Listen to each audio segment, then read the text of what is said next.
Formation of H2 molecule के बारे में बात करते हैं जी। हम VBT के अकॉर्डिंग इसको देखेंगे। हमारे पास जो है हाइड्रोजन के 2 एटम्स हो, ठीक है, उसको हम जो है यहाँ पर ले आते हैं। एक अगर हमारे पास हाइड्रोजन का एटम हो मौजूद हो, ठीक है, तो क्या होगा जी, हमारे पास उसमें एक इलेक्ट्रॉन जो है वो इस तरह से शेल में क्या कर रहा है, मूव कर रहा है। हम इसके s ऑर्बिटल को जो है वो ले रहे हैं, ठीक है। तो हमारे पास क्या आ जाएगा, हम कहते हैं यहाँ पर है हमने s ऑर्बिटल इसका लिया हुआ है, ठीक है, क्योंकि हमारे पास केयर शेल होता है तो उसमें एक ही हमारे पास यहाँ पर इलेक्ट्रॉन मौजूद है जो कि s ऑर्बिटल में पाया जाता है, ठीक है। इसके साथ ही हम एक और एटम जो है हाइड्रोजन को ले लेते हैं। क्या करेंगे, ये क्वांटम मैकेनिकली एक दूसरे को अप्रोच करेंगे, एक दूसरे के करीब आएंगे, ठीक है, और एक दूसरे के साथ ओवरलैप कर जाएंगे। किस तरह से ओवरलैप करेंगे जी, इसका हम देख लेते हैं थोड़ा सा। यहाँ पर मेथड के हमारे पास क्या होगा, ओवरलैपिंग होगी और फिर हमारे पास बॉन्ड बन जाएगा इस तरह से, ठीक है। ये हमारे पास जो है इसकी फाइनल फॉर्म बन जाती है। ये ओवरलैपिंग है दरम्यान में, ठीक है, ओवरलैपिंग चले हम लिखते हैं ओवरलैपिंग। और यहाँ पर हमारे पास क्या बन गया है, H2 यहाँ पर हम इसको ठीक कर देते हैं। यहाँ पर हमारे पास जो है वो थोड़ा सा ये इसकी वजह से थोड़ा सा ख़राब हुआ, ठीक है। तो H2 मॉलिक्यूल हमारे पास जो है वो बन गया, ठीक है। और H2 मॉलिक्यूल बॉन्डेड फॉर्म में हमने यहाँ पर देख लिया मॉलिक्यूल, और इनके दरम्यान में क्या बन गया है, बॉन्ड बन गया है, ठीक है। अब ये याद रहे कि हमारे पास क्या होता है, ये भी s ऑर्बिटल है, ठीक है, इस एटम का, और इसके साथ हमारे पास ये जो दूसरा हमने एटम लिया है, ठीक है, ये भी इसका क्या है जी, s ऑर्बिटल प्रेजेंट है, ठीक है।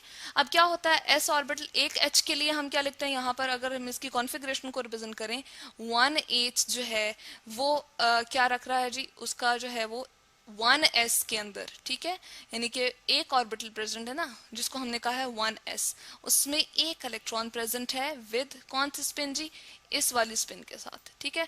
जबकि हमारे पास एक और H जो है, यहाँ पर 1H ही लिखती हूँ क्योंकि एक H जो है वो दूसरे H से जाके क्या होता है, ओवरलैप होता है, कंबाइन होने जा रहा है, और उसमें भी हमारे पास क्या है, एक और इलेक्ट्रॉन प्रेजेंट है, एक इलेक्ट्रॉन प्रेजेंट है विद ऑपोजिट स्पिन, ठीक है। तो इस तरह से ये जो एरो रिप्रेजेंट किया ना मैंने, ये क्या शो कर रहा है, इनकी स्पिन को शो कर रहा है। इसको 1s को मैं थोड़ा सा ठीक करके लिख देती हूँ, चले हम इसको 1s लिखते हैं। अब ये क्या करते हैं, दोनों आपस में कंबाइन करते हैं, ओवरलैप जो हम दिखाते हैं जी, ठीक है, इसको हम रिप्रेजेंट कर देते हैं कि ये ओवरलैप हो रही है, ठीक है, एक दूसरे के साथ कंबाइन करते हैं। और इसके बाद हमारे पास क्या होता है, दोनों s ऑर्बिटल ओवरलैप होने की वजह बाद हमारे पास इन दोनों के दरम्यान में सिग्मा बॉन्ड बन जाता है, ठीक है। और ये जो हमारे पास है इन दोनों न्यूक्लियाई के दरम्यान में, इसको हम कहते हैं जी बॉन्ड एक्सेस, ठीक है, बॉन्ड एक्सेस।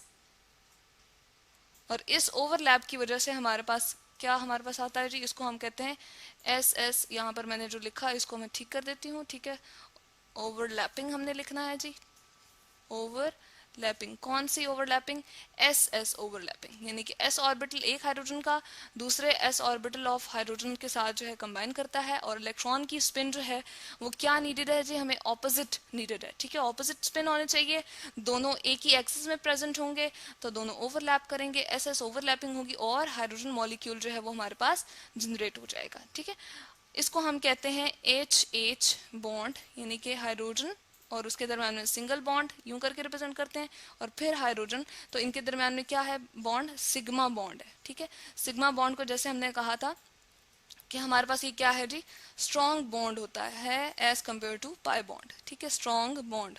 और फर्स्ट एवर जो हमारे पास बॉन्ड होता है किसी भी दो एटम के दरमियान, जो पहला बॉन्ड जनरेट होता है, उसको हम कहते हैं जी सिग्मा बॉन्ड। यहाँ पर मैं लिखती हूँ first bond, first ever bond जो दो एटम्स के दरम्यान में क्रिएट होता है उसको हम कहते हैं सिग्मा बॉन्ड, ठीक है। तो इस तरह से हमने देखा कि हमारे पास जो है दो हाइड्रोजन एटम हो, उनका s ऑर्बिटल हमारे पास प्रेजेंट है, ठीक है, क्योंकि हमारे पास एक ही शेल उनका होता है, और क्या होता है जी, उनमें एक इलेक्ट्रॉन मूव कर रहा होता है जो कि s ऑर्बिटल में होता है, और दोनों में हमारे पास क्या होना चाहिए जी, ऑपोजिट स्पिन होनी चाहिए, ठीक है, ऑपोजिट स्पिन होगी। इसको हम थोड़ा सा इस तरह से शो कर सकते हैं कि हमारे पास ये जो है ऊपर की तरफ स्पिन है, ठीक है, और यहाँ पर हम दिखा रहे हैं कि इसका एरो जो है वो ऑपोजिट साइड पे चला गया, दोनों ओवरलैप करेंगे तो हमारे पास क्या बन जाएगा, H2 मॉलिक्यूल बन जाएगा। और इस तरह से हम दिखाते हैं कि ओवरलैपिंग हुई, और फिर ओवरलैप होने के बाद ये उसका जो है फाइनली हमारे पास H2 मॉलिक्यूल बन जाता है, और इसको हम कहते हैं, ये कौन सा बॉन्ड है जी, सिग्मा बॉन्ड है, और कोवलेंट बॉन्डिंग इसको हम कहते हैं, ठीक है,